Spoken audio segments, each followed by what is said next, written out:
You know what's funny? Everyone wants to be the best student, the best partner, the best parent, the best leader. But when life gets tough, most people quit.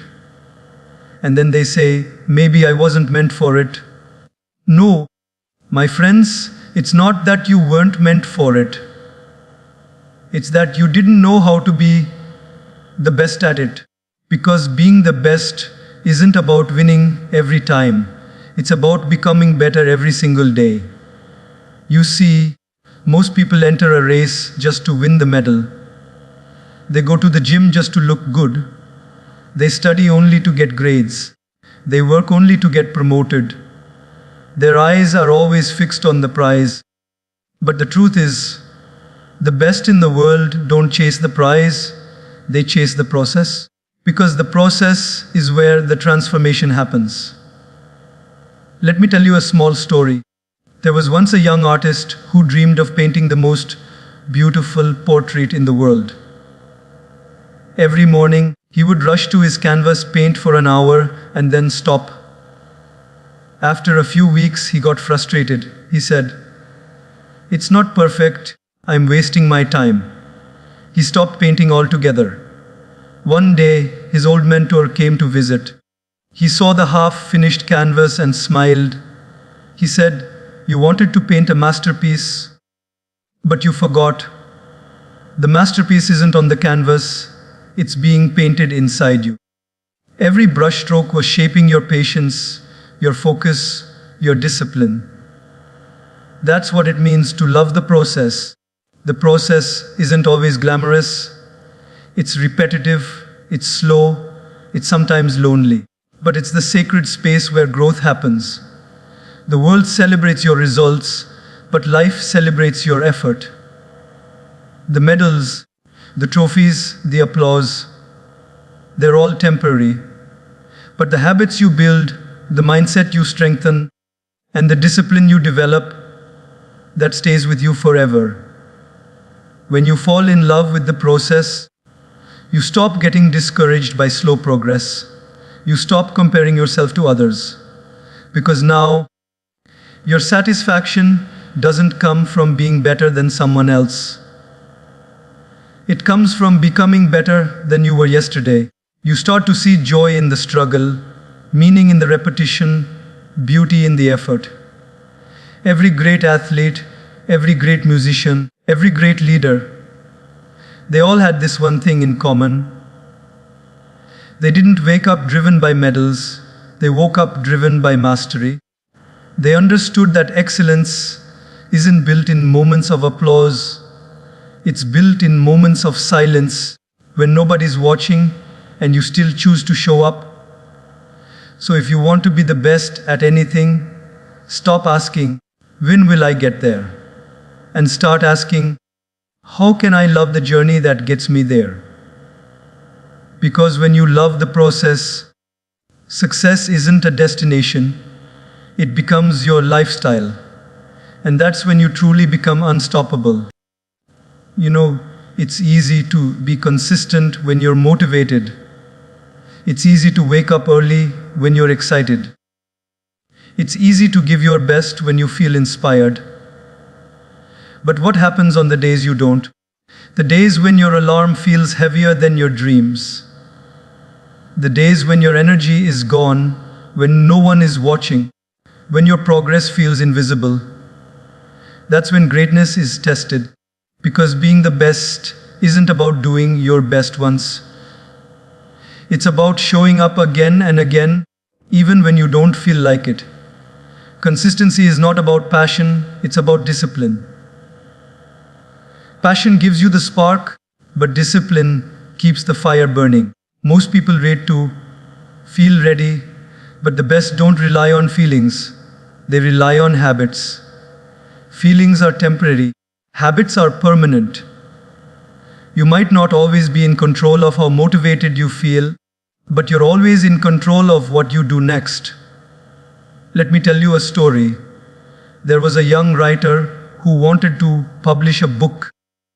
Every morning he'd sit with his notebook, but some days his words wouldn't come out right. He'd stare at the blank page for hours, frustrated, questioning his talent. One day his teacher told him, "Don't judge your effort by how inspired you feel today. Judge it by whether you showed up anyway." So he did. He wrote even when he didn't feel like it.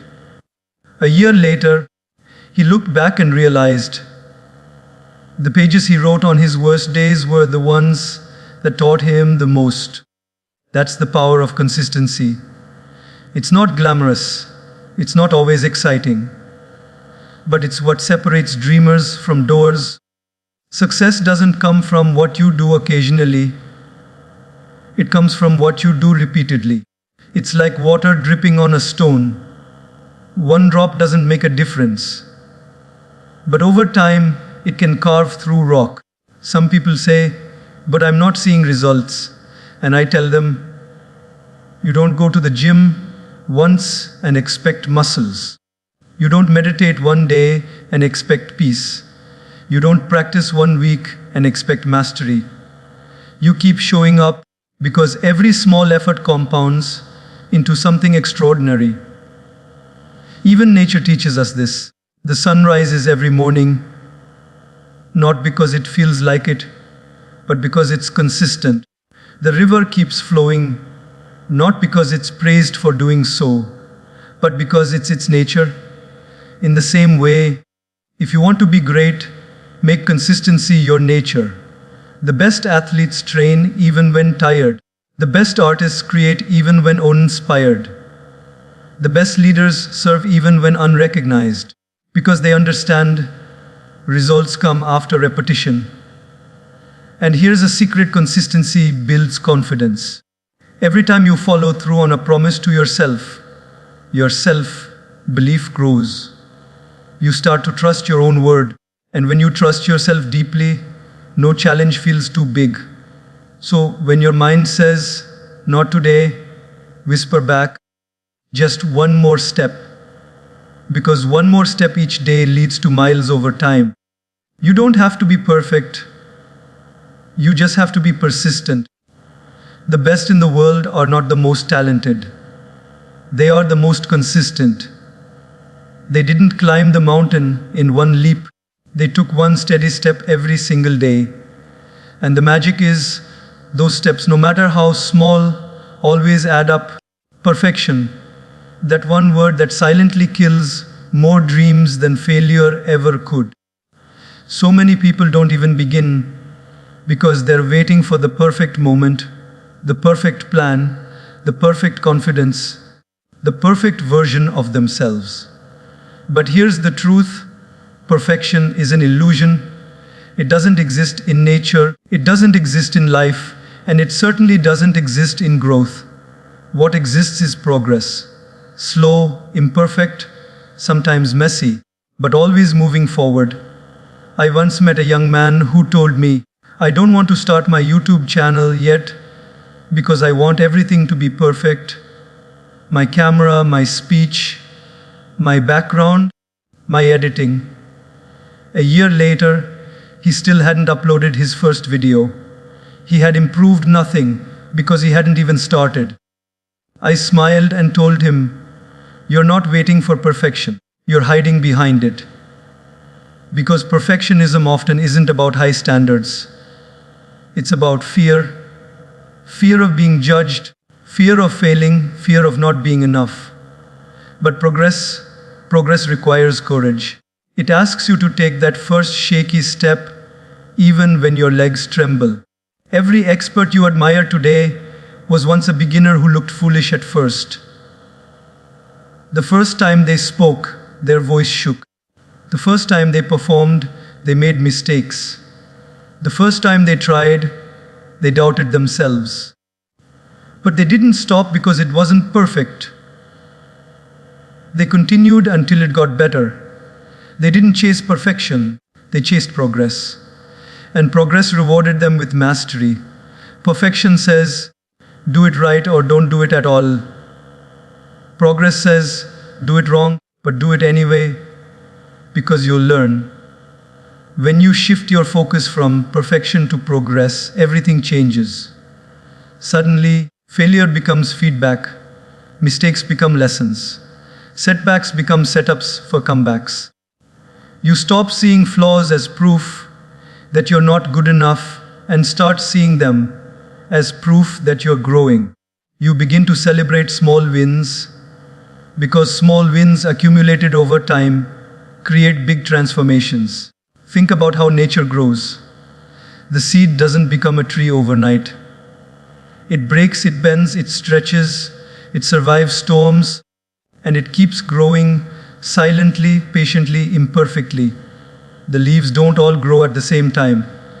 Some wither, some fall, some bloom again, yet somehow it becomes a magnificent tree.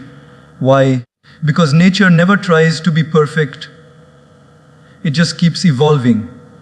The problem with chasing perfection is that it paralyzes you. You keep polishing instead of progressing. You keep editing instead of executing. You keep dreaming instead of doing. And while you're waiting to be perfect, someone else is taking imperfect action and growing through it. The world doesn't reward the one who's perfect, it rewards the one who dares to start.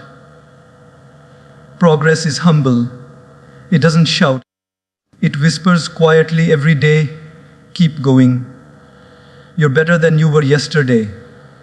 You may not notice the changes daily, but one day you look back and realize how far you've come. Every drop of effort, every small step, every failure you turned into a lesson. It all adds up. So stop trying to be perfect. Start trying to be better. Don't aim for flawless, aim for fearless. Don't aim to impress, aim to improve. Don't chase the image of perfection. Chase the reality of progress. Because the truth is, even the most perfect people you see are still growing, still learning, still failing quietly behind the scenes. When you learn to love progress, you set yourself free. You no longer fear mistakes, you welcome them. You no longer avoid feedback, you seek it. You no longer wait for the right time, you make this moment right. And that, my friends, is when life begins to open up in the most beautiful way. Because perfection might look impressive from the outside, but progress transforms you from the inside. It builds patience, resilience, humility, and strength. And the best part, you'll never run out of room to grow. You'll never stop becoming. So don't chase being perfect. Chase becoming better. Because perfection ends the moment you think you've arrived, but progress keeps you alive. There's something profoundly humbling about realizing that no matter how much you know, someone else has already walked the road you're just beginning to step on. The people who become the best in any field, they don't just rely on their talent. They learn from those who've mastered the craft before them. They study greatness. They sit at the feet of wisdom. They listen, absorb, and grow. Because the truth is, success leaves clues, and only the humble have the patience to follow them. You see, we live in a world where everyone wants to be a teacher, but very few want to remain a student. Everyone wants to speak, but very few want to listen. Everyone wants to lead, but not enough want to learn how to follow first. But if you look closely at every legend, every master, every icon, you'll find one thing in common. They all had a teacher, a mentor, a guide who shaped their direction. Let me share something with you. There was once a young musician who played beautifully, but he always added his own flair, never following the basic scales his teacher gave him. I already know this, he would say, brushing off his mentor's advice. Years passed, and though he played fast and flashy, something was missing. One day, he listened to his old teacher perform. The notes were simple, but they touched his heart. He realized in that moment that mastery doesn't come from knowing everything. It comes from understanding the depth of what seems simple. That's the power of learning from a master. A master doesn't just give you information, they give you perspective. They don't just show you how to do something, they show you why it matters. They see the mistakes you can't see. They save you from the pitfalls they once fell into. And if you're wise enough to listen, you can compress their decades of experience into your years of effort. But learning from a master requires humility. It means admitting, I don't know. It means being willing to start over, to unlearn, to rebuild. It means surrendering your ego, that little voice that says, I already know this. Because ego is the enemy of growth. The moment you think you know everything, you stop learning. And when you stop learning, you stop improving. Some people fear learning from others because they think it makes them less original. But it's the opposite. When you learn from many sources, your uniqueness grows. You take what others teach and you make it your own. You blend wisdom with your personality, experience, and vision, and that creates authenticity. Think of every great leader, philosopher, or creator. Even they stood on the shoulders of giants. The greatest minds in history were students of those who came before them. They didn't copy. They learned, evolved, and then added their own light. Every innovation, every revolution, every transformation began with someone humble enough to say, teach me. And mentors don't always come wearing titles. Sometimes your greatest teacher is a failure that humbles you. Sometimes it's a friend who tells you a hard truth. Sometimes it's a child who teaches you simplicity. Wisdom isn't limited to age or position. It's everywhere, but only visible to those who are willing to see it. The best in any field are lifelong learners. They never stop being curious. They ask questions even when they know the answers, because they want to understand deeper. They listen more than they speak. They take notes, they reflect, they observe. They understand that learning isn't a phase of life. It is life. When you learn from a master, you don't just gain skills. You inherit a mindset. You learn patience. You learn respect for the craft. You learn the power of humility. You learn that being great isn't about being above others. It's about being open enough to grow from others. So never hesitate to seek a mentor, to ask questions, to listen deeply. Because wisdom cannot be downloaded. It must be absorbed through humility and effort. And when you combine your passion with the lessons of those who've walked before you, you accelerate your journey beyond what you could achieve alone. Remember, you can walk far by yourself, but with the guidance of a master, you can fly. Repetition, that word that makes most people sigh, roll their eyes, and say, not again. We live in a world addicted to novelty, constantly chasing what's new, exciting, and different. But here's the paradox. While most people keep looking for something new, the masters keep doing the same thing again and again, until they make it extraordinary.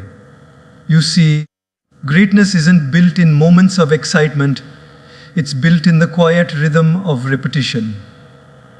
Let me tell you a story. There was a young martial artist who grew impatient with his training. He told his teacher, I want to learn something new.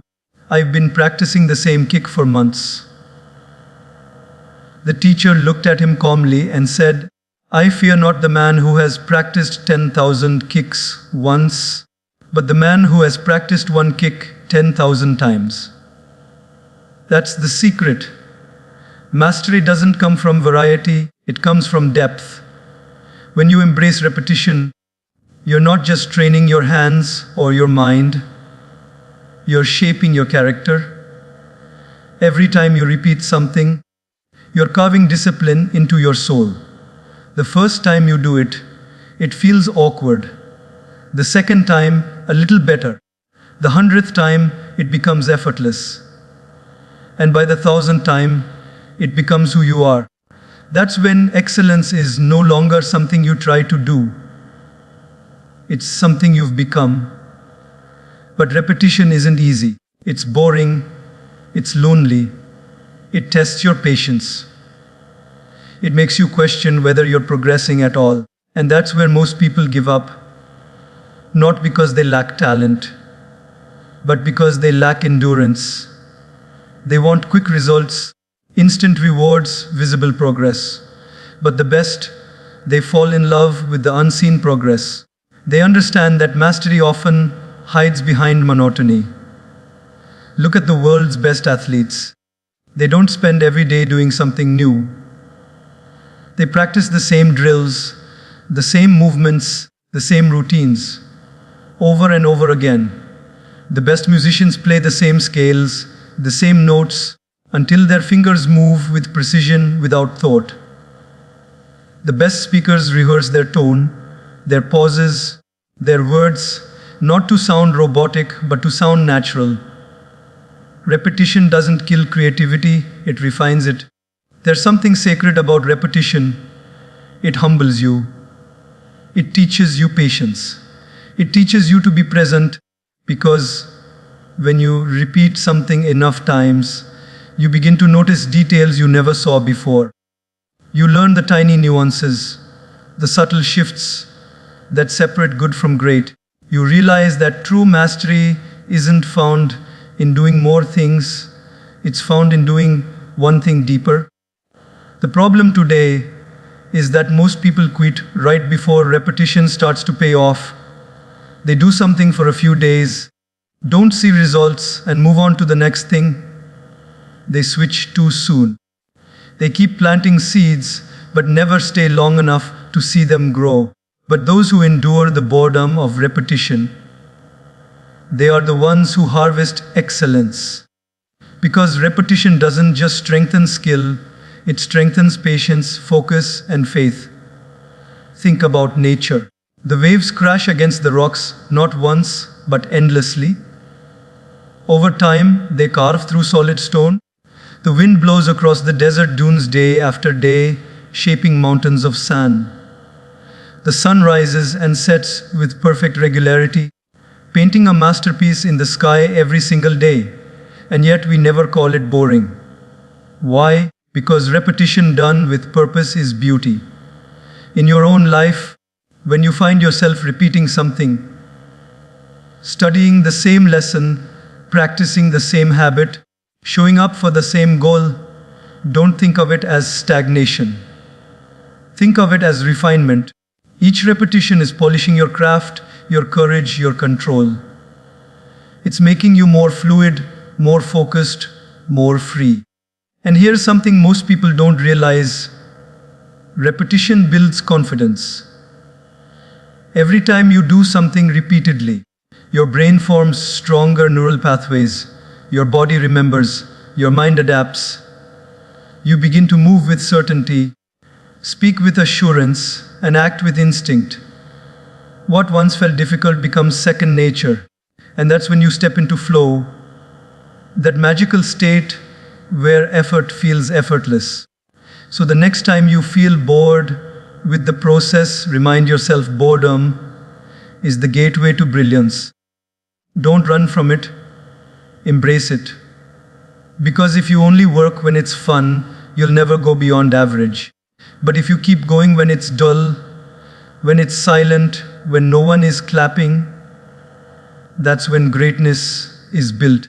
The masters you admire weren't born with superhuman talent. They simply learned to love what others avoid, the grind, the repetition, the practice.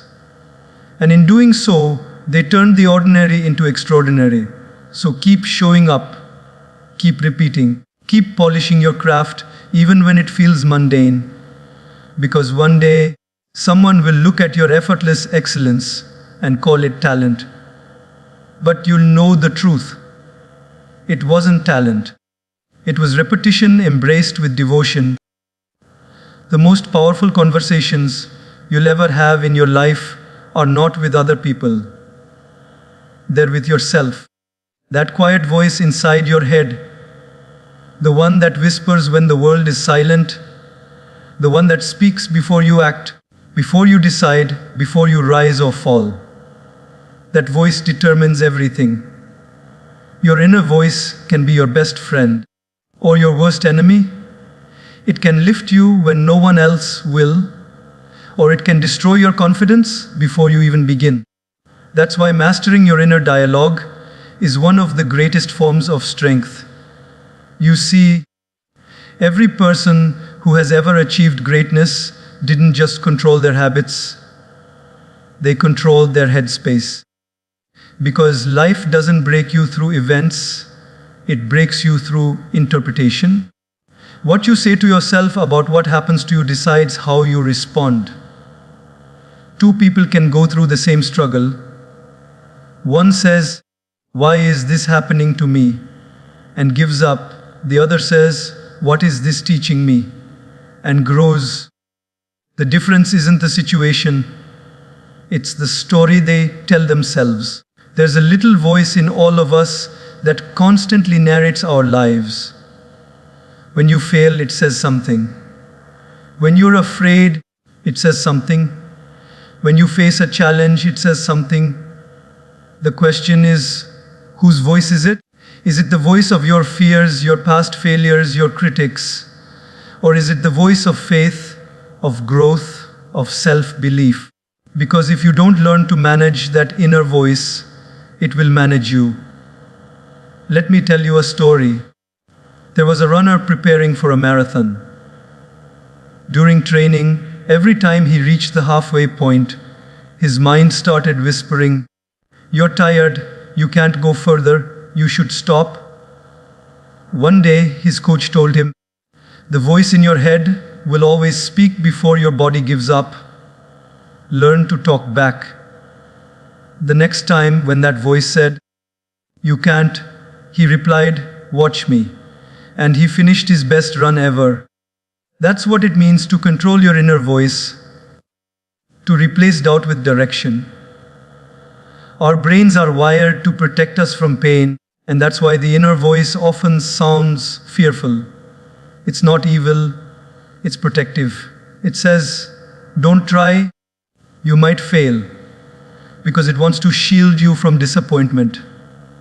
But if you keep obeying that voice, you live safely and small. Growth demands that you reprogram your self-talk. Every time your mind says, "I can't," whisper back, "I learn how." Every time it says, "I'm not ready," tell it, "I'll never be, but I'll start anyway." The best people in the world have trained their inner voice to become their coach, not their critic. They use self-talk to stay steady under pressure, to stay calm under chaos, to stay focused under failure. When the world tells them, "No," their inner voice tells them, "Go." When life says, "Stop," their soul says, "Not yet." That's the quiet rebellion of greatness, the refusal to let your own thoughts become your prison. Controlling your inner voice doesn't mean ignoring negativity.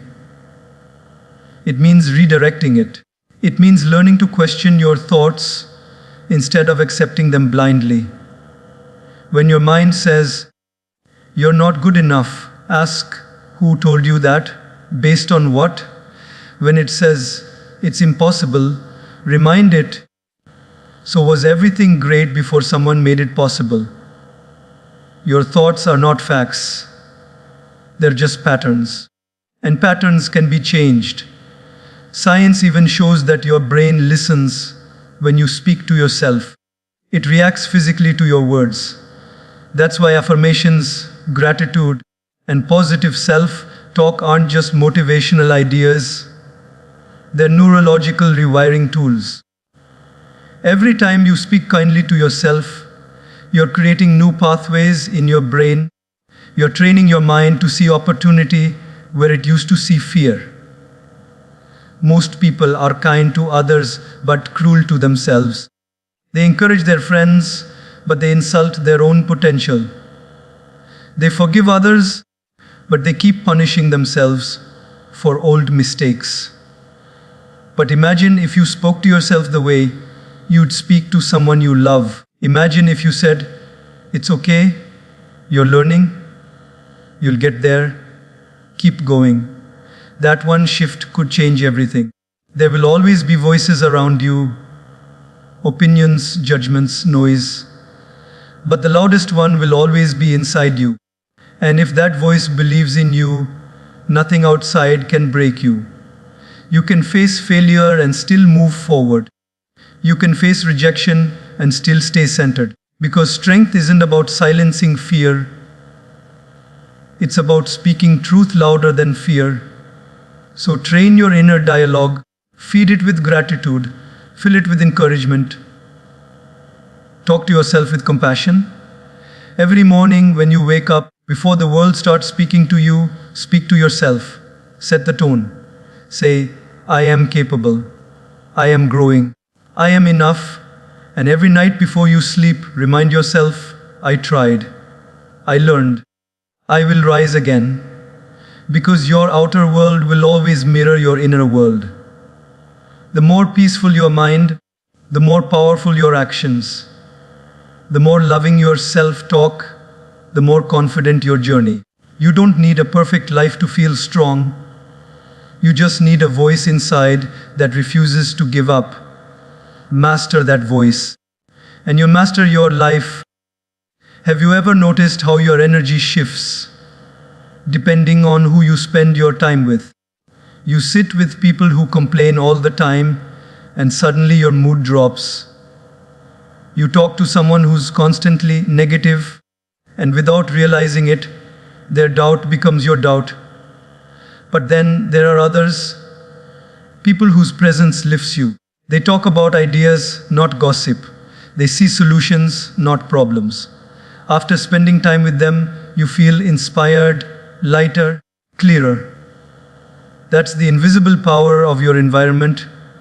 You become a reflection of the company you keep. No one becomes the best by walking alone, not truly. You might start your journey alone, but you can't rise to your highest potential without the right people around you. Because the people in your circle are like the soil around a seed. The same seed can either blossom or wither, depending on where it's planted. If you surround yourself with weeds, negativity, laziness, ego, distraction, even the strongest seed will struggle to grow. But when you're surrounded by light, encouragement, excellence, you flourish. Let me share something. There was once a young student who wanted to become wise. He approached a teacher and said, "I want to be great. Teach me your secrets." The teacher took him to a garden. He pointed to two plants, one tall and vibrant, the other small and weak. He said, "They were planted the same day, given the same water, the same care. But one grew beside a tall tree that blocked the sunlight, and then the other stood where light could reach it freely." Greatness, my child, is not only about your effort, it's about your environment. The truth is, people either drain you or develop you. Some will pull you down, not because they hate you, but because your growth reminds them of their stagnation. Others will challenge you, push you, hold you accountable, even when it's uncomfortable, because they see your potential even when you don't. The best people to keep close aren't always the ones who make you feel comfortable. They're the ones who make you grow. Every person in your life is either a mirror or a window. A mirror reflects who you currently are, your habits, your mindset, your energy. But a window shows you who you can become, your potential, your next level, your greatness. Surround yourself with people who act like windows, those who help you see beyond your current limits. But surrounding yourself with excellence isn't just about others. It's also about the standards you set for yourself. Excellence attracts excellence. When you live with integrity, discipline, kindness, and commitment, you naturally draw people who live by the same values. Your energy becomes a filter. So before asking, where can I find better people? Ask, how can I become one of them? Because when you become light, you'll attract light. It's okay if on your journey you outgrow some people. It doesn't mean you think you're better than them. It means your direction is changing. Not everyone you start with is meant to finish with you. Some people belong to your history, not your destiny. Let them go with gratitude. It's not rejection, it's realignment. There's a saying, if you're the smartest person in the room, you're in the wrong room. The best keep themselves in spaces that challenge them. They sit with people who make them think, who question their comfort, who expand their vision. Because growth doesn't happen where you feel superior. It happens where you feel stretched. And surrounding yourself with excellence doesn't mean you only need successful people around you. Sometimes it's about surrounding yourself with kind people, with honest people, with grounded people. A wise friend is more valuable than a rich friend. A disciplined companion is more powerful than a talented one. Character will teach you more than charisma ever will. So look around your circle and ask yourself, who do I become when I'm with them? Do they water my faith or my fears? Do they remind me of my purpose or distract me from it? The people around you are like emotional mirrors.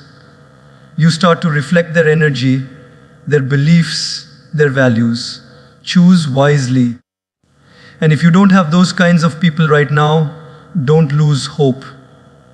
Sometimes excellence begins with solitude. Use that time to build yourself, sharpen your skills, and nurture your peace. Because when you're ready, the right people will recognize your energy and walk into your life naturally. Remember, growth is contagious. Excellence spreads. When you're surrounded by people who refuse to settle for average, who celebrate discipline, who live with integrity, you'll start to rise without even realizing it. Their mindset becomes your mindset. Their standards become your standards. Their courage becomes your courage. So, protect your circle like you protect your dreams. Don't let just anyone speak into your life. Words are seeds, and they grow inside your mind. Keep people close who water your vision, not your doubts. At the end of the day, your environment shapes your evolution. If you spend time with 5 complainers, you'll become the 6th. If you spend time with 5 dreamers, you'll become the 6th. If you walk with 5 disciplined people, you'll become the 6th. The math is simple. You become the company you keep. So, choose excellence. Surround yourself with people who see greatness in you even on the days you can't see it in yourself. Because when the right people are beside you, you don't just rise faster, you rise stronger.